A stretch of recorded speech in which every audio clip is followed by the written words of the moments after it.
Second Discourse to the Householder Ugga. 39. The Second Discourse to the Householder Ugga. Thus have I heard. At one time, not long after the Buddha had attained final nirvana, many highly regarded senior monks were staying at Vesali, in the gabled hall near Monkey Lake.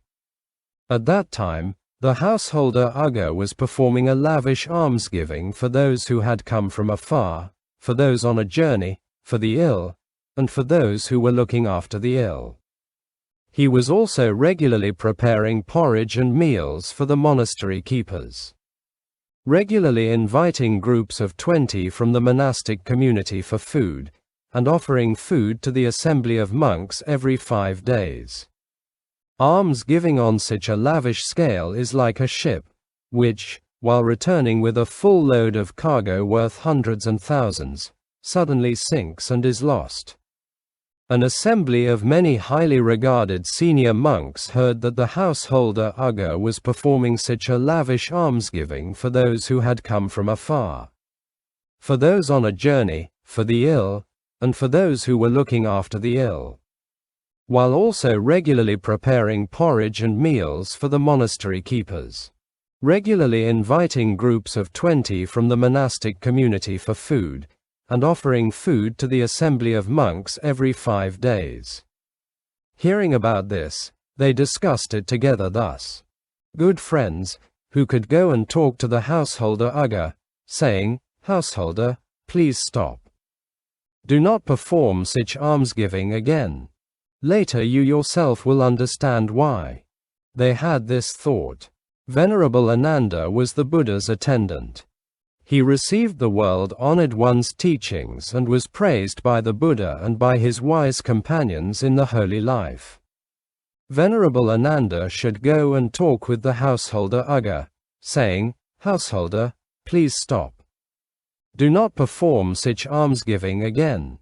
Later you yourself will understand why. Good friends, let us together go to Venerable Ananda and tell him about this matter." Then the assembly of many highly regarded senior monks went to Venerable Ananda. After exchanging greetings, they sat down to one side and said, "Venerable Ananda, did you know that the householder Ugga is performing a lavish almsgiving for those who have come from afar, for those on a journey, for the ill, and for those who are looking after the ill, while also regularly preparing porridge and meals for the monastery keepers, regularly inviting groups of 20 from the monastic community for food, and offering food to the assembly of monks every 5 days. Almsgiving on such lavish scale is like a ship, which, while returning with a full load of cargo worth hundreds and thousands, suddenly sinks and is lost." We have discussed this together thus. Who could go and talk with the householder Ugga, saying, "Householder, please stop. Do not perform such almsgiving again. Later you yourself will understand why." Then we thought. Venerable Ananda was the Buddha's attendant. He received the world-honored one's teachings and was praised by the Buddha and by his wise companions in the holy life. The Venerable Ananda should go and talk to the householder Ugga, saying, "Householder, stop. Do not perform such almsgiving.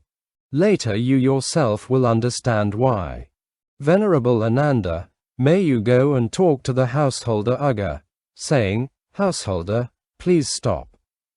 Do not perform such almsgiving again. Later you yourself will understand why." Then Venerable Ananda said to those highly regarded senior monks, "Good friends, the householder Ugga has a stern personality. If I just speak for myself, I might make him very unhappy. Good friends, on whose behalf should I speak with him?" Those highly regarded senior monks replied, "Venerable friend, speak on behalf of the assembly of monks." Spoken to on behalf of the assembly of monks, he will have nothing to say. Then Venerable Ananda silently accepted the assignment from those highly regarded senior monks.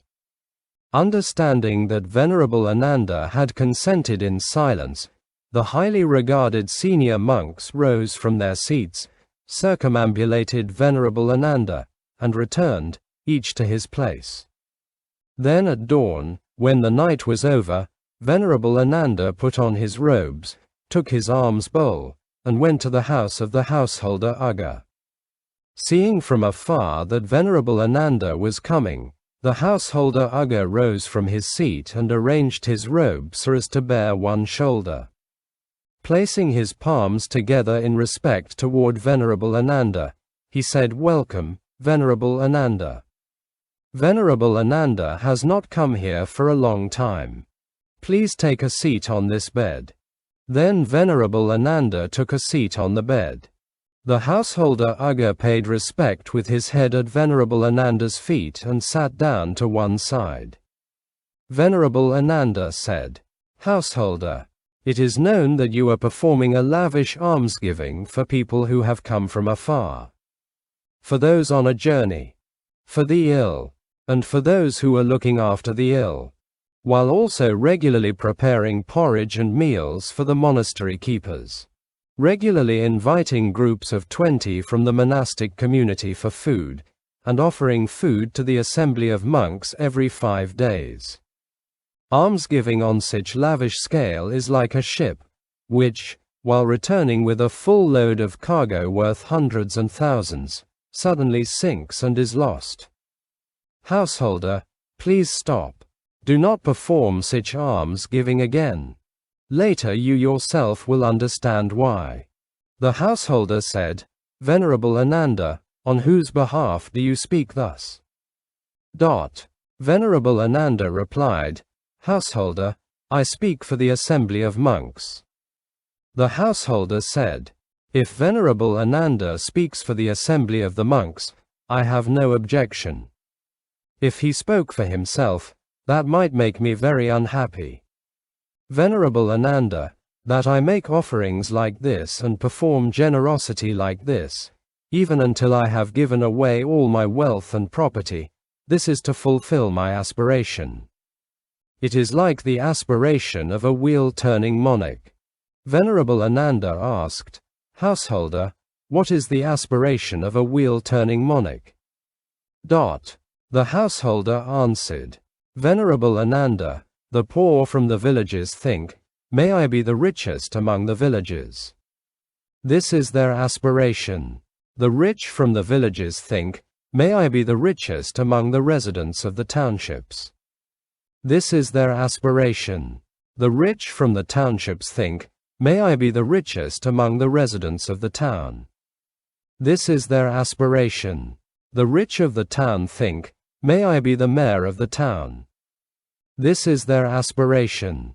The mayors in the towns think, 'May I be the prime minister of the state.' This is their aspiration. The prime ministers of the states think, 'May I be the local king.' This is their aspiration. The local kings think, 'May I be a wheel-turning monarch.' This is their aspiration. And the wheel-turning monarch thinks, 'May I attain fully the summit of the holy life, for the sake of which a clansman shaves off his hair and beard, dons the yellow robe, leaves home out of faith, and goes forth to practice the path. May I in this very life understand personally and dwell having realized personally.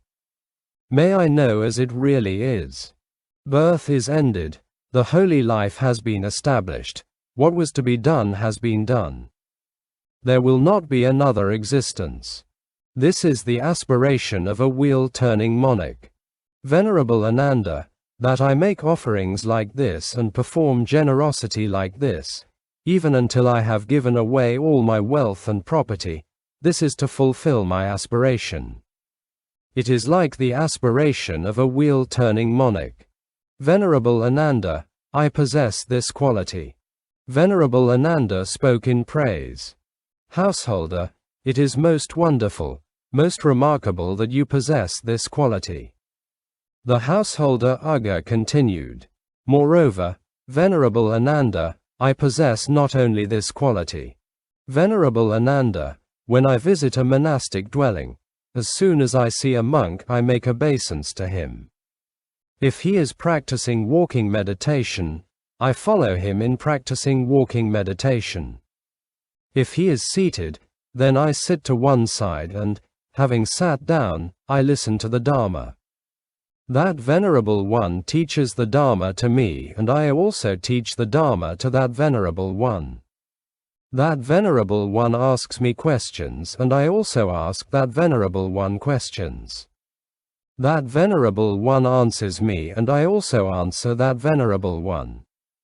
Venerable Ananda, I do not recall ever having looked down on any monk, whether he is a junior monk, one of middle rank, or an elder.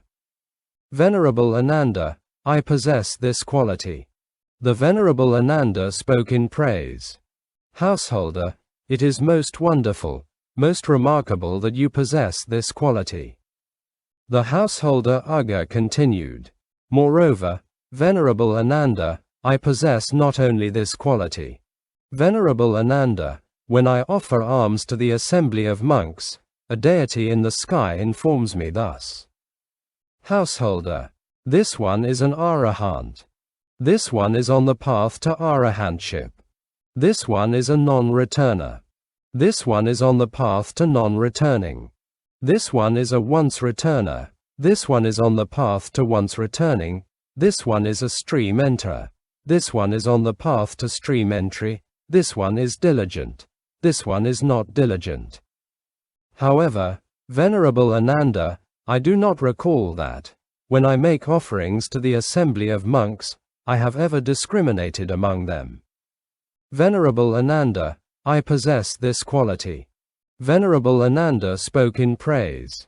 Householder, it is most wonderful, most remarkable that you possess this quality.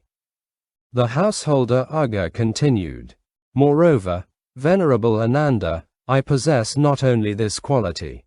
Venerable Ananda, when I make offerings to the assembly of monks, a deity in the sky informs me thus. Householder, there is the Tathagata, free from attachment, fully awakened. The teaching of the world-honored one is well proclaimed. The community of nobles of the Tathagata is progressing well in the practice. Not out of faith in that deity's words, nor out of delight in his words, nor because of having heard it from him, but instead by my own purified knowledge I know. There is the Tathagata, free from attachment, fully awakened. The teaching of the world-honored one is well proclaimed. The community of nobles of the Tathagata is progressing well in the practice. Venerable Ananda, I possess this quality. Venerable Ananda spoke in praise.